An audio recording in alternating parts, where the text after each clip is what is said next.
Luka Žinko, lepo pozdravljen v Domžalah. Smo na glavnem igrišču, na lokaciji, ki jo seveda ti zelo dobro poznaš. Za začetek, kaj ti pride na pamet, zdaj, ko si tukaj, spet na zelenici? Na pamet mi prvo pridejo tisti občutki, ko smo res doživljali neverjetne uspehe tukaj v Domžalah. Tista klapa, ki smo jo takrat naredili, atmosfera v garderobi, atmosfera na igrišču, ki je tudi pripeljala do teh lepih uspehov domžalskega nogometa. Tako da to mi je prva stvar, ki mi pade na pamet. V rumenem dresu si zbral 119 nastopov, največ med vsemi klubi, ob tem, kot že rečeno, osvojil državno prvenstvo kar dvakrat, pa super pokal. Kaj pa spomini na te osvojene lovorike, kakšna je bila proslava? Sigurno lepa, ne. Na začetku bomo rekli, da nismo glih pričakovali to. To je postopoma z rezultati, smo čedalje bolj vedeli, da smo ta pravi, da nam to lahko uspe. Tako da in tudi na koncu je bila taka prednost že, da ni bilo toliko nepričakovano, je pa še vedno ko pride do takšnega rezultata, je nekaj neverjetnega. Še bolj smo se povezali, tako da smo tudi naslednjo leto to ponovili in proslava je bila s tistim dvonadstropnim avtobusom nekaj posebnega. Skupno gledano imaš torej z Domžalami 3 lovorike. Kaj bi pa izpostavil, da je bilo ključnega takrat? Želja, miselnost? A ste bili tudi sami nad sabo kaj presenečeni nad tem uspehom? Prej si že rekel, da ravno pričakovali niste. Na začetku sezone ne moreš nekaj pričakovati. V bistvu vedeli smo, da imamo kvalitetno ekipo. Še prvo leto sta bila z nami še Cimerotič, Rakovič, ko smo še dodatne izkušnje. Imeli smo na golu Nemca, Strajnarja, ki so nas nekako usmerjali na pravo pot. Je pa tudi res, da se je res zbrala skupina fantov, nas je zbrala skupina fantov, ki smo res bili željni uspeha. Bili smo v pravih letih, ne še tisto v zrelih, tam okoli 27 do 30, 24 do 27, pač skupina fantov, ki je imela res izredno željo po uspehu na nogometnem igrišču, tudi tako zasebno, ne. In na koncu ta atmosfera, ki se je naredila v klubu, je nas skupaj peljala v to pot. Kdo je bil pa glavni vodja, kdo je udaril po mizi od vseh teh fantov? Sigurno te starejše. Takrat je pa res, da takrat so bili tudi rezultati že malo od začetka toliko dobri, da nekaj preveč udarjati ni bilo treba. Kasneje si igral v številnih klubih, malce v Sloveniji, malce v tujini. Kako bi ti ocenil svojo kariero? Zdaj, ko se ozrem nazaj, v redu, sem zadovoljen. Sigurno bi se dal z malo sreče še kaj več narediti, mogoče verjetno tudi s pravimi odločitvami v določenih trenutkih.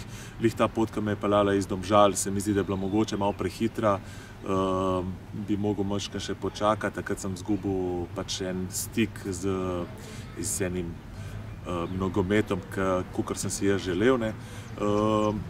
Je pa tudi v redu na koncu. Ne obžalujem malo, da ne nič, se pravim. So določene stvari, ki bi jih spremenil, sam če pa kot vse skupaj vzamem, sem pa zadovoljen s kariero.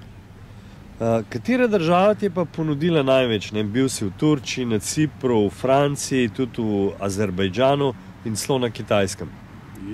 Zdaj, če gledamo z nogometnega vidika, mi je največ, sem se najbolj počutil na Kitajskem. Pač stadioni, klub, vse okoli nogometa je bilo tam na nivoju, je pa tam malo življenjski aspekt, je malo šepo, no. Pač daleč, stran od družine in te stvari.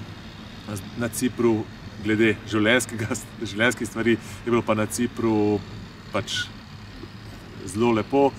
Tam so pa druge stvari, pač ciprski nogomet je dober, samo iz finančnega vidika pa ni bilo, ker niso bili redni izplačili. Z Bravom si Domžalam povzročil kar nekaj težav. Kako pa je igrati tukaj kot bivši član kluba? Je ob tem čutiti kaj več motivacije?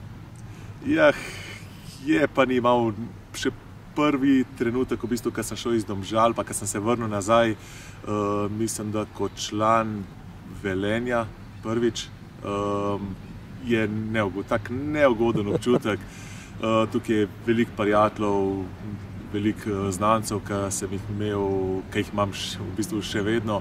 In na koncu, če oni navijajo za ta klub, jaz si pa povzročam težave, oziroma moj klub, da jaz nekako pomagam, ni najbolje, pa pač to je del, ki ga moraš opravljati, ki ga rad opravljam, in če sem povzročil kakšno nevšečnost, takrat je služba. A še slediš Domžalam?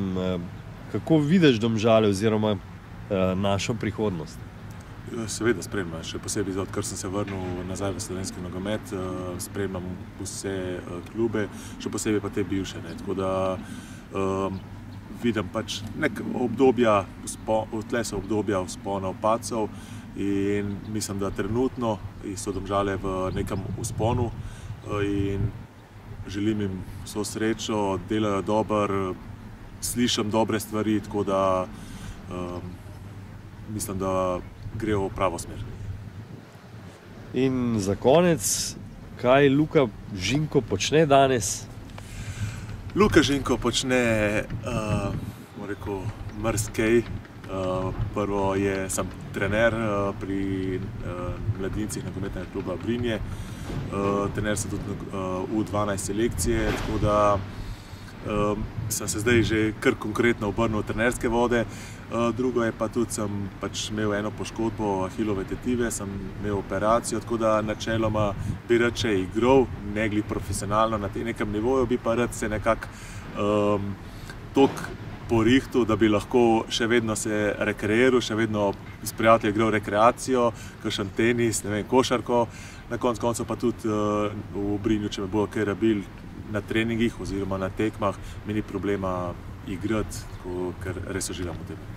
Je bilo lažje biti igralec ali je lažje biti trener? Še vedno razmišljam. Ne vem, nekako lažje igralec. Ker tam sem res, pač jaz sem takrat imel svoje odločitve, stal sem za njimi, vedel sem, kaj delam v bistvu v tistem trenutku na igrišču, ne. Zdaj pa iz trenika usmerjaš fante, kaj jim hočeš nekaj dopovedati, ker jim na neki način pomagati z izkušnjami. Moram se še naučiti, kako jih najlažje do tega pripeljati, da tudi oni pogledajo moj vidik, kako vidim fuzbal, in na koncu koncev, kakorkoli obrneš. Lažje, če nekaj sam delaš, kakor če nekoga usmerjaš. Luka, srečno tudi na trenerski poti. Najlepša hvala.